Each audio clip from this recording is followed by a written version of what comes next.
Bueno, seguimos hoy, última parte de modo de producción esclavista. Ya nos adentramos ayer un tanto en lo que es el mundo griego, así que hoy vamos a tratar de darle un cierre al modo de producción esclavista. Para hoy es el chiste, como vi que no demasiada gente entraba a ver qué estaba pasando con el tema de clases y eso, se me ocurrió la brillante idea de que lean una frase que es muy pequeña, muy corta, y que en base a eso hagan una reflexión, que se las voy a dejar en los comentarios. No se me ocurre otra forma más apropiada.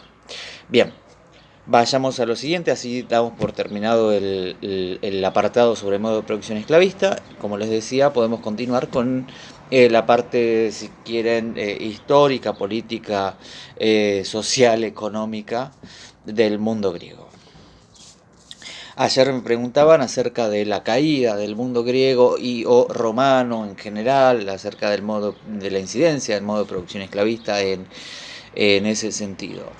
Y bueno, por empezar lo que tenemos que señalar es que el trabajo manual es en el mundo griego, o sea, no hagan esa traspolación a, bueno, hoy, che, qué barbaridad, no puede ser, pero mirá lo que decía, no, piénsenlo en el contexto de el universo mediterráneo del siglo, no sé, 10 9 8 hasta el siglo antes de Cristo, hasta el siglo V después de Cristo. O sea, en esos aproximadamente 15 o 20 siglos del mundo antiguo en su totalidad, ¿no? Si tomamos Grecia y Roma en particular. Si tomamos Egipto y Mediterráneo, y Mesopotamia, perdón, obviamente que va a ser mucho más, ¿sí? El trabajo manual implica inevitablemente una falta de libertad. El trabajo manual está disociado de la libertad, ¿no? Por eso que les mencionaba en clases anteriores acerca de que no es correcto para un hombre libre, para una persona de bien, para un hombre de bien en particular, trabajar con las manos. El, el trabajo es más bien cosa de seres inferiores. Como les había mencionado anteriormente, es el trabajo para algo que es similar a una pala o un buey, que en este caso tiene la particularidad de que habla, ¿sí? Que nosotros lo denominamos como esclavos. Justamente esas características de ausencia de libertad, similar al trabajo manual, implica una innecesaria innovación de esta gente que piensa, porque el mundo griego se comporta de otra manera, no es a partir de las innovaciones tecnológicas o técnicas que va desarrollando su economía, sino a través de otros elementos que ahora en breve vamos a empezar a considerar. La frase que les quería dejar para que reflexionaran es la siguiente. En todas las formas de sociedad existe una determinada producción que asigna a todas las otras su correspondiente rango e influencia y cuyas relaciones, por lo tanto, asignan a todas las otras el rango y la influencia. Es una iluminación general en la que se bañan todos los colores y que modifica las particularidades de estos. Es como un éter particular que determina el peso específico de todas las formas de existencia allí donde toman relieve. ¿Mm? La voy a dejar luego en los comentarios y lo que me tienen que hacer es, en base a lo que hayan visto, una explicación con sus palabras de qué significa lo que les acabo de decir, que intenta explicar esa frase en relación al modo de producción esclavista en base a lo que fuimos viendo. Si le quieren agregar algún otro conocimiento, buenísimo, pero digamos, traten de hacerlo en base a lo que entiendan sobre eso, ¿sí? Y les dejo una pregunta, de paso. ¿Qué incentivo tendrían los esclavos, ¿no?, para mejorar la producción?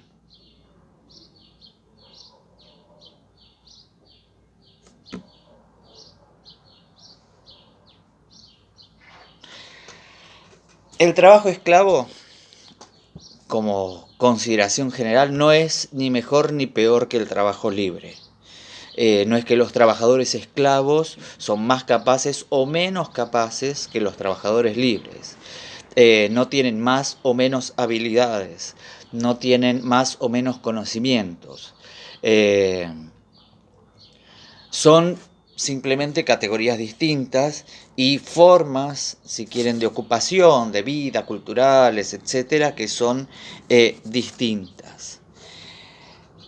Lo que sí, en el caso griego, el trabajador esclavo o el trabajo esclavo en general es el que sienta las bases acerca de la relación entre el trabajo esclavo y el trabajo libre. Es decir, cuanto más extendido o más focalizado en determinados tipos de producción o en determinados espacios geográficos está el trabajo esclavo, más concentrado va a estar en otros ámbitos el trabajo libre, ¿sí?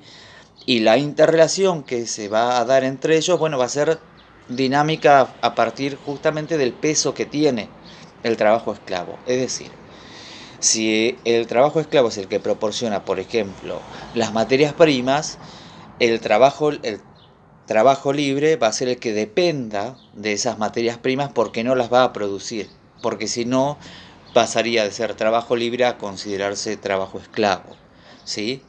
Por ejemplo, pueden establecer entre sí innumerables formas, innumerables condiciones en las cuales se interrelacionen. En griego, como les decía anteriormente, no hay ninguna palabra específica para trabajo como hecho social, ¿sí? No hay nada, no hay una palabra que sea propia del lenguaje griego que indique lo que está sucediendo ahí como categoría, ¿sí? Para que lo tengan en cuenta. Son consideradas, o sea, el trabajo manual, digamos, es una adaptación a la naturaleza, ¿sí? Es como esa cosa, ¿sí?, ese esclavo, se adapta a la naturaleza y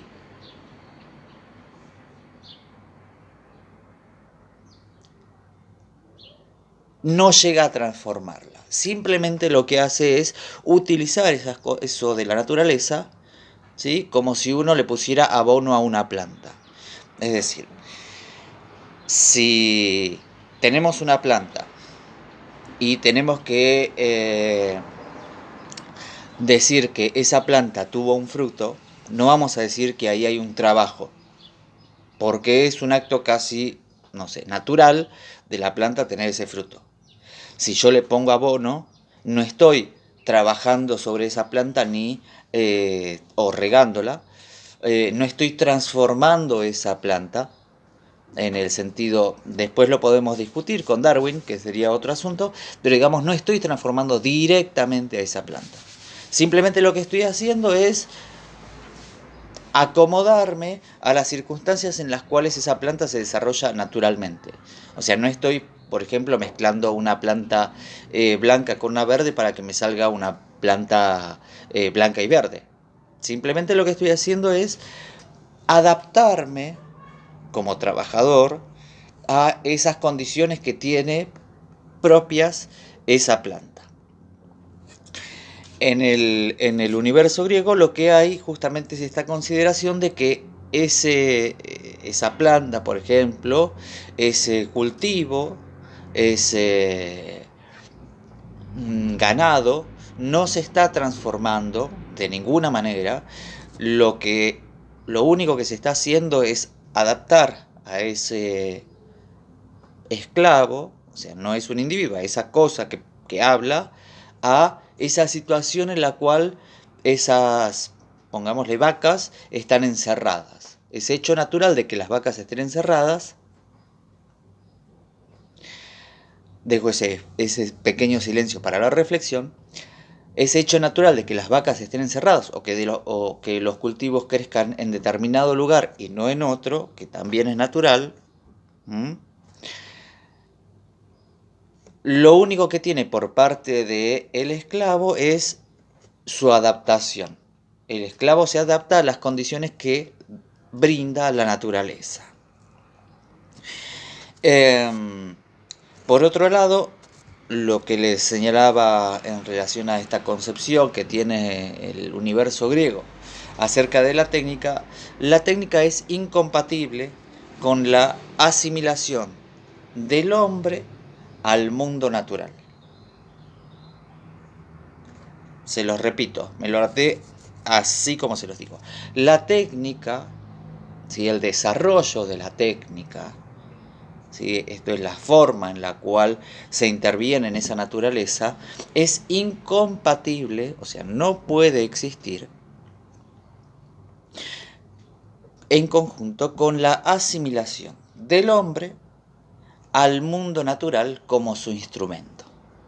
¿Sí?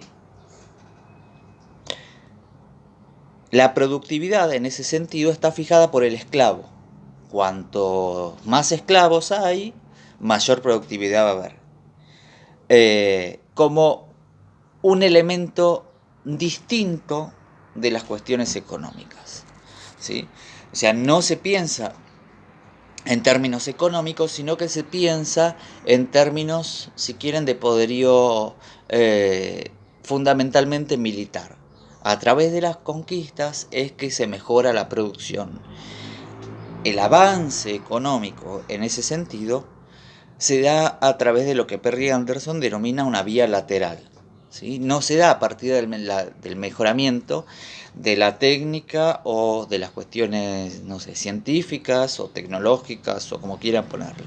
Se da a través de la incorporación al universo productivo de nuevas tierras y nuevas personas. Nuevas tierras ya justamente por conquista y nuevas personas a través de esos conquistados que se terminan transformando en esclavos.